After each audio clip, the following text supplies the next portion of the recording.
It's time for TigerNet Talk with L. Swan. That's why Carolina's in Chapel Hill and USC's in California. And the university in this state always has been, always will be, Clemson. Print that, tweet that. And I hope they come in undefeated. That's what I told you before the game. Our team believes. Our team believes. They got heart. We got greatness in us. They say we can't do it. What they say now? Down go the Champs. Auburn's 17-game win streak comes to an end. Welcome back into the program, everybody. I'm your host, Lawton Swan. Glad to be here with you once again, 10 p.m. on Sundays, broadcasting live on the front page of TigerNet.com. Also getting ready to move everything over to ClemsonSportsTalk.com. Glad to have you with us. Hope that you're enjoying the program, and I apologize there. I accidentally, as these things go from time to time, clicked on the wrong window. I was trying to actually make a copy of the web address to put out there on Twitter for those people who follow us on Twitter, and when I did that, for whatever reason, camera 1 and camera 2 did not work together, and thus we had just a momentary glitch there at the beginning of the program. But enjoy it in high quality on YouTube, youtube.com/LSwanMedia. That will be where this program is located after it's all said and done. Tweet to us throughout the show, hashtag TN Talk. We're glad to be here with you. 10 o'clock as always, and I've debated just a little bit, ever so slightly. I am debating moving the time up just a little bit if possible. It's one of those things where I think we get more listeners, we get more people to tune in, and I just want to take advantage of maybe a little bit better time slot. So I just want to let you know that's not solidified. We will always update it, though, on Vocal there in the show. I don't know if you call it show notes or the schedule, I guess is probably the best term for it. But if you'll look there, you'll see the time each and every week. So we hope to get you all on board with us here on the program as soon as possible. And if it moves up, good. All right, program's been tweeted out, everybody. Hashtag TN Talk. Would love to hear from you and speak with you here on the program. Hope that you will chat with us, ask questions in our chat room live here on Vocal. All that, we'll get around to it. And I tell you what, last week we had Clemson Tom on the program. Clemson Tom came on, and I hope you guys enjoyed that. We even put him through what we call our Clemson 10 list, and Tom answered those questions openly and honestly, and then he released his video. He told us a little bit about it on the program, and I wish I'd have gotten a little bit more in-depth with him because I didn't realize that he was going to go out to Auburn. I didn't realize he was going to head to the Plains, to Toomer's Corner, into Jordan-Hare Stadium, and really shoot what may be his best video to date, in my opinion. The last time I looked, 24,000 people had downloaded it. I like to think that some of those people came from our program. At least I hope they did. And, we appreciate Clemson Tom spending some time with us. But, I wanted to talk for a minute about it because he is an interesting fellow. It's an interesting phenomenon, and we've touched on this in the past, the way people have taken that persona that he puts on and have really run with it for good and bad. There is a segment of the population of Clemson fans who don't like what Clemson Tom does. They don't get the fact that this is a type of humor that now exists in our world. Some people are embarrassed by it. I, for one, am not. I think it's all in good fun. Now, when you look at other fan bases out there, how do they accept him? Not well. Many people laugh it off like it's no big deal. These fan bases have their fans who do the exact same thing. But literally, on Tuesday, on TigerNet, every other post was about Clemson Tom or Tiger Tom. People couldn't get his name right. The embarrassment that they thought that he was. And I got to tell you, after speaking with the guy, he is just all in. He is literally all in. And he doesn't have a bad thing to say about anybody on this team. And I think sometimes we get so caught up in wins and losses, and we lose focus on the fact, and it's a little bit unfair because it is a big business. College football is a big business, and I would never say that it's not. I'm not going to come in here and tell you that college football is not a big business. But there was a time when college football really wasn't that big of a business. And people were still criticizing the players. You might say it's fair now, but they get a lot of good benefits. And I've said that I don't believe players should be paid.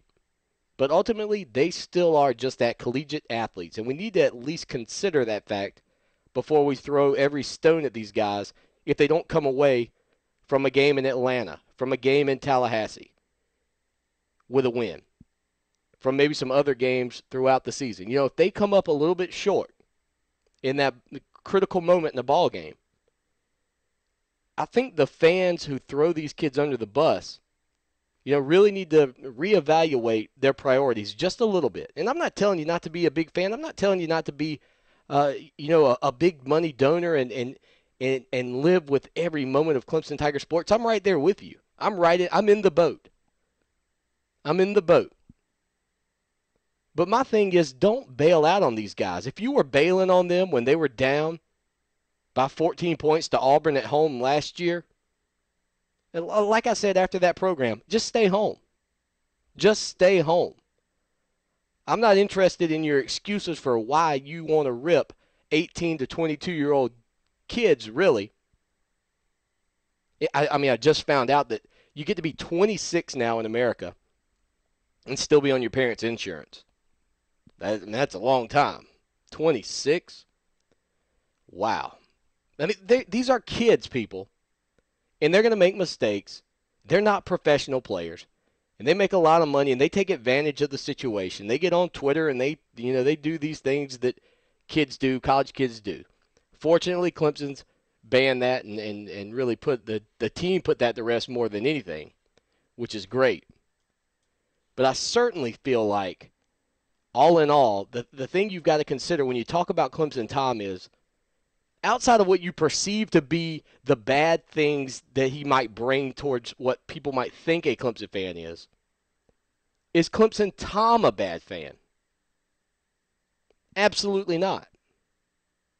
In fact, he's a lot better. He's a lot better of a fan than many of the people attempting to throw him under the bus. Nathan checks in the chat room. He says, I admit I booed at halftime of the Troy game, but after Auburn, I was all in. And many people are just like you, Nathan. Many people right there who, I think it's this perception that we're owed something. You know, it's this belief that it's our time. You know, 1981 is a lifetime ago. I mean, even somebody, I don't consider myself old by any means. I was born before the national championship, but I can't remember a thing about it. But I remember the dream of getting back to it through the late 80s, the mid to late 80s, and understanding that climb could be made by our university. And I think if you look at this schedule, this year, you'd have to go back to maybe 04 and perhaps 08 when you're talking about teams who had the skill position players to get the job done. And you know, when C.J. Spiller and James Davis went off against Georgia Tech in Death Valley, that night game, it felt special. And there were moments in that run last year that felt like we may have bottled whatever it is that you got to have to get through to the national championship. But there are a lot of fans, and still are a lot of fans. And I've said this on the show, and I'm really tired of talking about it. I'm ready for people to say, you know what, forget about the Tommy Bowden years and what they were, and whether and whether Tommy Bowden was good or bad for our program, this or that. Will we keep somebody not named Bowden for 10 years? I don't know. But I can tell you this, in the short window that I've had to see what Dabo Swinney's done with this program, in that short little window, everything in the future looks bright. And I don't care if you add Pittsburgh and Syracuse to the ACC. You know, I had a Gamecock fan say, why don't y'all just come on over to the SEC and see what that's like? Why don't you come deal with that for a while? You know, and we're kind of in that time now for Clemson fans that we've never lived in. We have to bite our tongues just ever so much. I mean, you want to unleash fury. You want to tell them what you really, really think about their program. But you understand the fact that, you know, things shift a little bit. This series has shifted. Many of us, I tried to find a Clemson Tiger fan to come on the program who was old enough to remember the last 4-game losing streak or be in college during it. But unfortunately, most of those people aren't around anymore. And I'm not saying that's, you know what I mean. I mean, that's how long ago it's been. Anybody who really remembers it and is like, yeah, I remember that, a lot of those people are gone. That's how long it's been. And Carolina fans now thumping that chest, pounding that chest, playing their Sandstorm or whatever that song is they play. Gets everybody fired up. But I remember these days. Refrigerator Perry. Absolutely. 1980s Clemson Tigers. Unbelievable. We'll be right back. Listen to some more about the former Clemson Tigers. I wanted to be just like Jeff Davis when I grew up, tackling Seminoles and Bulldogs, playing football in the mud. So everybody sing Tiger Rag at the top of your lungs, and we'll party like it's 1981. Are you a landowner who owns more than 10 acres that's interested in selling timber or pulpwood off your property? Cross Creek Timber is a full-service timber procurement company that buys standing saw timber and pulpwood. They're staffed with professional licensed foresters and fully insured with both workers' comp and general liability insurance. Let Cross Creek Timber develop the appropriate harvesting plan for your property and answer any questions regarding forest management. Call today, 864-517-3620. That's 864-517-3620 for your free woodland evaluation, or visit www.crosscreektimber.com. We scoop the boot, dutycalls.com. When nobody else will do it, dutycalls.com. To make that dog poop go away, call or click for a free quote today. When nature calls, we answer. To get a free quote for dog poop removal, go to dutycalls.com now. DOODYCALLS. Dutycalls.com. In the Midlands area, dial 1-800-DUTY-CALLS. They're number 1 and number 2. G-Dog General Dentistry at Oak Grove is located on Highway 1 near the Barnyard Flea Market. Modern, relaxing dentistry with TVs and headphones in every room, nitrous and even oral sedation. Digital diagnostic x-rays for better quality and 85% less radiation exposure. And check out their new Clemson Patient Special. Mention that you heard about G-Dog here on the Clemson Sports Talk programs and receive an extra 5% off all services through football season. If you don't have a regular dentist, go see my dentist, Dr. Rick Jackson at G-Dog. That's General Dentistry at Oak Grove. Hate the thought of shopping? All that hassle and can't find what you're looking for anyway? We understand. Retail stores make it difficult. Instead, try www.edistooutdoors.com. Edisto Outdoors features performance apparel and gear engineered for performance, comfort, and style. EdistoOutdoors.com. You'll enjoy the shopping and you'll enjoy the products. Great products from people who care. Hey there, Clemson Tiger fans. If you're interested in advertising with Clemson Podcasts, go to ClemsonPodcasts.com and click on the advertising link. And as always, go Tigers!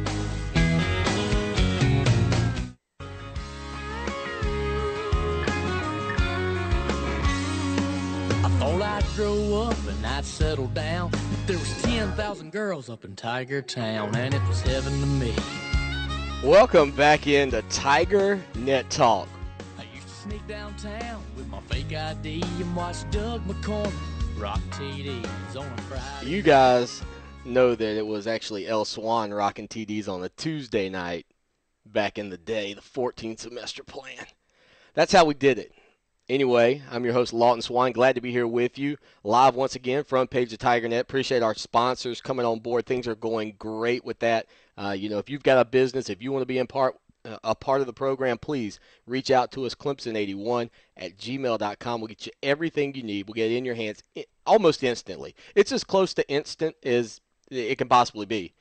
Next to the microwave, I work about as fast as that. I mean, that's how it goes. we'll get that to you. We'll get you on board. We'll get you in here, and we want to help out Clemson-owned businesses and get those people out there in front of Clemson fans, and hopefully you'll go in and support our advertisers, take care of them. They're taking care of us, and we're trying to take care of you on a weekly basis. So it kind of filters down. Now, I got to tell you, I don't give out the phone number enough, partially because if you watch the show live on Vocal, I'm going to tell you, it's on the screen. It pops up so often, and I hope you like our new banner there at the bottom, 803-450-0086. That's 803-450-0086. It might be a little small if you don't expand the screen. I understand that. But I want to tell you that number is 24 hours a day, 7 days a week. You can call that number, get right through to us here on the program. We would love to hear from you. Email us, clemson81@gmail.com. And finally, tweet to us, #TN Talk. We've changed our Twitter name, Clemson Sports. We are at Clemson Sports. I don't know why it was available, but I'm not going to let it sit there. I tried to get Clemson Sports Talk, but that's too long for Twitter, so we're just at Clemson Sports on Twitter, and our new website, ClemsonSportsTalk.com, is coming sooner rather than later. I can't wait to unveil it. I hope that you will check it out. And the guys over at TigerNet do just a fantastic job. By the way, one of the 2 new screens over in Death Valley is up. And it's hard to believe how much that stadium has changed. Every time they do something in there, I think back to the way it once looked. It had a construction science class or some level of construction course during my time at Clemson. And we actually did a project on putting stands over the west end zone to kind of make a horseshoe feel to the stadium. I never thought we'd actually see that day come, but I didn't perceive that college football would expand into the big business that it has. But for fans in the east end of the field, and those of you who are students or maybe people who just enjoy going to a game and standing on the hill, maybe taking your kids to the hill, well, for years you had to turn around to see any replay. Now, for a while, for a very brief time before the new Paul Vision or whatever they called it at the time was put up, there was in the east end zone, or excuse me, in the west end zone, there was the original jumbotron. So you would have been better off with a 13-inch TV and a pair of binoculars, to be honest with you. But once they moved it to the other side, students and people on that end of the stadium had to turn around. Now, it's great if you sit in the west zone now. But for a lot of people, that's a tough angle. Sun's hitting it really bad sometimes. These screens are going to give you an extra experience in that stadium. I mean, it is an unbelievable experience already, but additional strip screens in there and the new full screen there in the west end zone, the 2 down there, that is completely awesome. We're actually going to send out to the phone lines, though, real quick. I believe we've got Dale on the line. Dale, go ahead. Yeah, this is Dale Turner. I'm currently living in Radford, Virginia. I'd just like to point out the fact that that new recruit they got in, DJ Reader, out of Greensboro, North Carolina, I watched some of his footage and everything. He's has a lot of similarities to the great William Perry, and I just want to know if anybody else can basically fill me on that, and y'all just let me know or whatever. Appreciate everybody's time. All right, Dale, great call. Appreciate you calling into the program. Again, that number is 803-450-0086. And Dale, I think you make a great point. I really think you do. I mean, DJ Reader's a kid, 6'3", 306 pounds. When we had David Hood on the other week, David said, this kid is a pitcher. This kid can pitch the baseball. He plays on the Clemson Tiger baseball team. You see that big guy on the mound throwing the ball. Unbelievable, coming up through the high school ranks, being that big, playing baseball at the level that he plays it, to be that size is very, very impressive. And you think back to William Refrigerator Perry, who, when he came on campus, was a kid with that type of athleticism. The videos of Perry literally just running down running backs from behind, things that you don't see defensive linemen doing today, William Perry was doing in a time when he was not as physically in shape, perhaps, as everybody else. William came into Clemson, and I believe my producer's telling me about 6'2", 335 pounds. DJ Reader, 6'3", 306. Pretty close.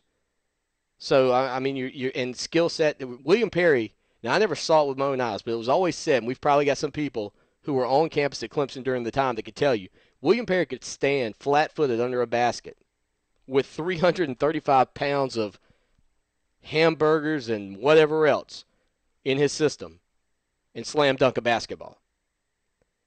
And I was fortunate enough to have my brother-in-law run into one of William Perry's younger brothers the other day and kind of catch up with him a little bit. Found out that William's health is actually doing a lot better. And the last time I think many of us heard anything from William Perry, he wasn't doing so well. So that's good news. Michael Dean also doing well. There's a little Perry update here for you on the program. But all in all, these players now, they're just so much more the weight programs that they have gone through is so much more amazing than anything that William Perry and those guys had the ability to even get their hands on. The training that they go through during the off season, all the nutrition systems and programs they have these guys on, the workout plans that are in place. And I'm not saying that those things did not exist in the 1980s, but they didn't exist nearly to the degree that they do now. And if you want to talk about a guy who might remind a lot of people of a William Perry, a kid who could come in and be an impactful freshman, how about Montravius Adams, one of the top recruits in the upcoming class? Clemson squarely in the mix with him. Laura McKeeman tweeted out that 5-star defensive tackle Montravius Adams tells me he's talking to Auburn, Clemson, Georgia, and Florida the most still. Now this, at one time, was really down to a Clemson and Auburn battle. Adams is 6'3", 281 pounds. One of the best, if not the best, defensive tackle in the upcoming class, which would be a nice little piece to put together with a guy like Robert Kimdichie.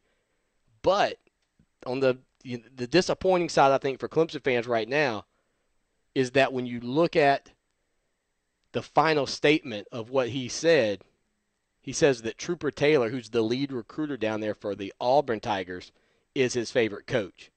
When you talk about teams that have reeled in some great players, whether you think it was by hook or by crook, it's up to you to make that assertion on how the Cam Newton situation went down. I saw earlier this week where Danny Sheridan said, that he took a lie detector test and that the bag man is real. It's up to you. That is completely up to you. He says the bag man told him, if I'd have known how good Cam Newton was going to be, I would have paid him $1 million to come to Auburn. Now, I'm not trying to stir up the Auburn fans. I don't want the show to head that direction at all. I'm just telling you what I saw on the internet. You can't trust everything you read on the internet, right? No? Stay with us. More TigerNet Talk right around the corner.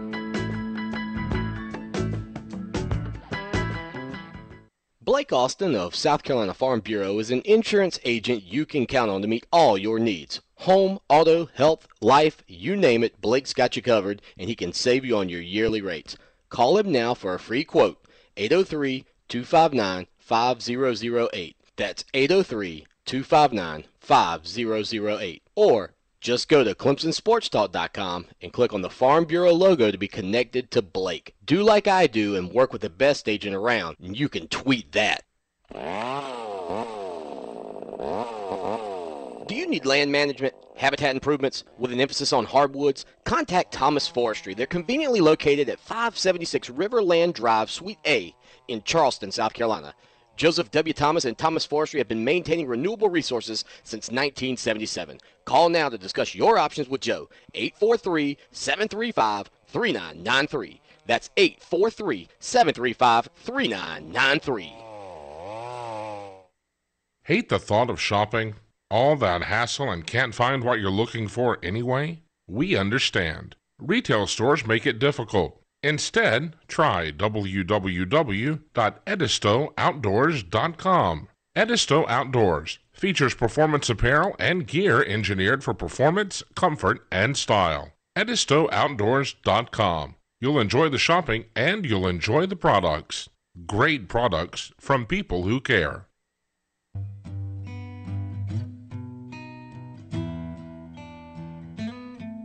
This is Clemson Tom, and you're listening to Clemson Sports Talk. So sit down and have you a cold one and listen to a true American. I like driving down Clemson Boulevard. Welcome back into the program, TigerNet Talk. I'm your host, Lawton Swan, and now we get to the point of the program, the reason that you tuned into the show. Can Taj Boyd make a run at the Heisman Trophy? A legitimate run. Can it be made? The last time we've had any Clemson player in college football really mentioned with legitimate chances to make a run at the Heisman Trophy, it was C.J. Spiller. And I posed the question to you because of a segment that was on College Football Live's award show the other day where Kevin Carter, former University of Florida player, said that not only was Taj Boyd his pick for the Maxwell Award this year, but also was the lead dog for the Heisman Trophy as well. Now, in the mix, the name Sammy Watkins has to come up when you talk about Taj Boyd's statistics. But you take Sammy Watkins out of the mix for a couple of ball games, his numbers will be down. The intriguing question would be, if Sammy Watkins were still in the mix in every ball game this year, would he be somebody that Heisman pundits were bringing up as a potential Heisman Trophy candidate?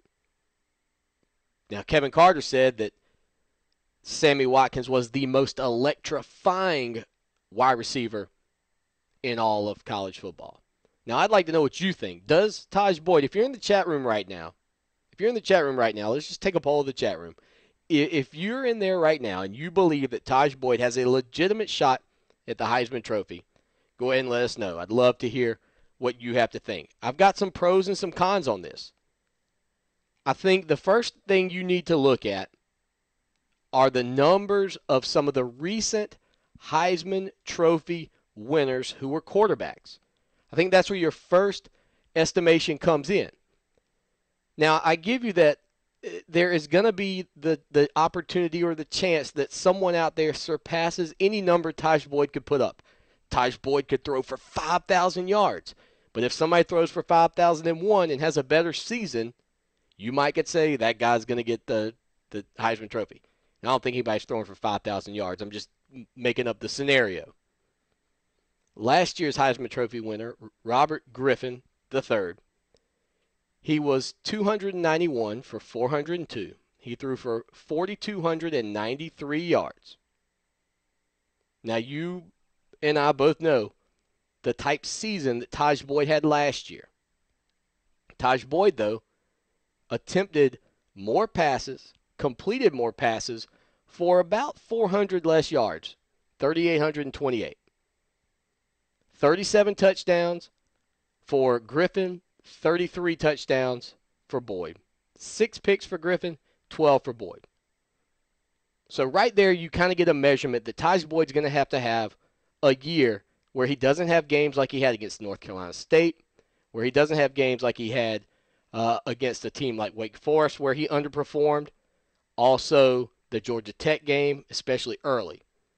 And then I give you the West Virginia game where things just spiraled downhill on him in a hurry. So there were a number of opportunities last year where if we get the Taj Boyd who played against Auburn, who played against FSU, and this is where your fear comes in, I think, a little bit of, did these teams catch up to us? Cam Newton, 2010, Heisman Trophy winner. He was 185 of 280 for 2,852 yards. He threw for 30 touchdowns and 7 interceptions. So Boyd's up 5 there in the interception column. He got a couple of extra touchdowns, 3 extra touchdowns, and about 1,000 more yards. However, Cam Newton in the rushing department, and this may be where Taj Boyd can make his money this year. He had a big run a couple of scrimmages ago for a touchdown. Got everybody excited about the ability of him on the ground this year, the fact that he's dropped some weight, and he did balloon up in the weight category at the end of last season. But Cam Newton carried the ball 264 times for 1,473 yards and 20 rushing touchdowns. Boyd's numbers are nowhere close to that last year. Boyd's numbers won't be anywhere close to that this year. And if Boyd's numbers are close to that this year, that means something has drastically gone wrong at the running back position that we've had to even think about giving Taj Boyd that many opportunities to run the football, and this offense has fallen apart. It's not happening. Sam Bradford, back in 2008. Bradford threw for, he was 328 for 483 for 4,721 yards, almost 900 more yards. 900. He threw for 50 touchdowns and 8 interceptions. That's 17 more touchdowns, 4 less interceptions. He did a little bit of running. He would do the type running you would expect from Taj. I think you expect more from Taj, actually. But he did 42 attempts for 47 yards, 5 touchdowns. I don't think you're going to get I think you'll get better numbers from Taj than that. And finally, Tim Tebow back in 2007. He was 234 for 350 for 3,286, so about 600 less yards, 32 touchdowns, right in it, 6 interceptions compared to Taj's 12. And then he rushed for 895 yards and 23 touchdowns. So you look at the numbers of the recent quarterback winners and you compare them to what Taj did last year, and one thing is clear. You cannot have a letdown ball game. Taj is going to have to hit right at 300 yards per game each and every game. South Carolina game, Taj was 11 of 29 for 83 yards. That's 8-3, people. Taj carried the ball. Let's see. All total, the entire season, I don't have those numbers here in front of me. He carried the ball about 10 times a game for about an average of 3 or so yards. It's not much. I mean, it was rare. His longest run of the season last year was a 14-yard run. He had 2 14-yard runs, one against Virginia Tech on the road and one the next weekend against Boston College. So if anything's going to be done by Taj Boyd, we got to get another 1,000 yards out of this offense through the air, which is tremendous when you consider just how good this offense was last season. And if you start to tabulate the way the numbers came down at the end of the year, I think it's going to be difficult, even if Taj Boyd has the best 2 seasons back-to-back that a Clemson quarterback has ever pieced together in the history of our program. If that were to happen, I'm not sure that the number would be good enough for Taj Boyd to be in the Heisman mix. Now, what things does Taj have going for him? 1, matchups, matchups, matchups. If Taj Boyd can light up a Florida State team on the road, a team that people have said has the best defense in the country, if that Clemson offensive line can give him a few minutes and having a Sammy Watkins back in the mix and DeAndre Hopkins, maybe Brandon Ford steps up at the wide receiver position, maybe Ellington has some big runs that keeps that Florida State defense honest, and Taj Boyd has a day where he can just shred them apart, then you're talking about the opportunity perhaps coming for Taj Boyd's name to get thrown back into the mix. On top of that, you've got to have a big opening game without Sammy Watkins. And you can't allow yourself to get complacent in what I think many people would consider to be 2 fluff games in the middle. And you could say that's not a fair statement to make, but if you don't come out in those 2 games leading up to that big road matchup against Florida State, if you allow yourself to be a little bit complacent, to be a little bit unaggressive in situations against the Furmans and the Ball States of the world, if you allow that to happen, you're in big-time trouble as far as getting to the Heisman Trophy. Those games have to be big number games. You want to get Taj 300 yards in the first half and sit him down the rest of the game. You want to get him 4 touchdowns. Ideally, Taj Boyd, we do well against Auburn, and then he throws for about 8 touchdowns and maybe 1 interception in the Ball State and Furman games and is prime-timed to go down to Florida State and light them up. You get that job done, then you've got a couple of more big defenses to hit. You've got Virginia Tech left on the schedule. You've got South Carolina left on the schedule. And if you can put up numbers in those games, perhaps 3,800 yards would get there. But I'm thinking Taj has to be upwards of 4,400 yards. He's going to have to be right at 40 touchdowns and maybe 6 or 7 interceptions. I'm not quite sure against the defenses that we're going to be facing this season. People can knock the Atlantic Coast Conference if they want to, and we do have some cupcake games. I think it's one of the best road schedules we've ever had. This is the best opportunity we've ever had in these road matchups to really take advantage on the road and light some people up. But if we sputter at all in games 2 and 3 against Ball State and Furman, I don't think there's enough room to make up the gap. You got to have an explosive couple of games there by Taj Boyd, and that's the only way, in my mind, he gets into the mix. That's the only way Taj Boyd makes a run at the Heisman Trophy. Plus, let's not forget, look, we can pound our chest about Clemson. We can say how great we are, Death Valley, The Rock, The Hill, Frank Howard, Danny Ford, 81 national championship. We can talk all of that all day long. But it takes somebody like Sammy Watkins, C.J. Spiller, that type player to come onto the scene for Clemson to really get the type of respect that we think we should get every year. Notre Dame, Michigan, Southern Cal, those programs, Florida State, Alabama, LSU, Texas, those programs get all the preseason hype. Everything Clemson gets, I'm going to be honest with you, and I don't want to say those programs haven't earned it. Many of them, some of the latter ones I mentioned, have really earned it recently. But I'm not always impressed, and especially in the recent years with the Notre Dame and even the Michigan to some degree. They've gotten a lot better. But for Clemson, we have to really go out there and earn it. You got to really go out there and prove it. And it normally takes one or two guys to just surprise the world.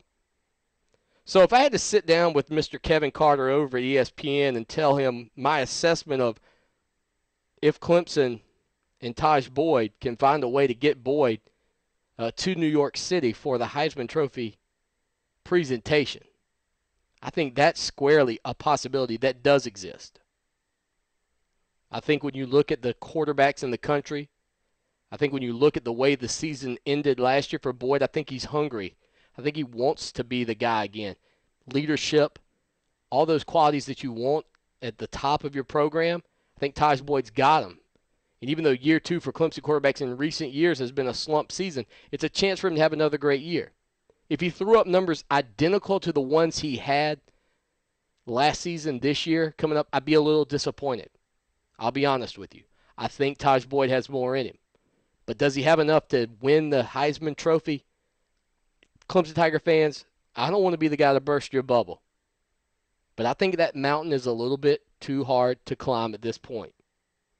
Now, next season, long way off from now, Taj Boyd could come in as if not the favorite by a lot of people, but maybe second on that list. Sammy Watkins will be right there in the mix as well as a junior. That's down the road, but for Taj Boyd right now, I don't see it happening. And if it does happen, good. I would love for it to happen. But if you ask me, if we were putting it down on the line for a soda pop or something like that, I'd say no way. It's not going to be Taj Boyd. I'd take my chances with Matt Barkley. Fair or unfair, he's surrounded by a ton of talent. And I think that the media would rather put somebody like that there. If Taj gets the numbers and earns it, though, good for him. And great for Clemson. Well, that's all the time we have for today. Appreciate you all being with us here on the program. TigerNet Talk, once again. Look for Clemson Hotline. We're going to be broadcasting it also live on the front page of TigerNet.com for all you Clemson Tiger faithful. Tune into that show as well, the hour-long radio show. We're going to get that out to our affiliates, and we will update everything on the website. Final note, Shaq Lawson to Hargrave. He will be back to Clemson in a couple of years. Next year, I believe, exactly. But anyhow, till next time, I'm your host, Lawton Swan, signing off. And as always, y'all take care now, and go Tigers!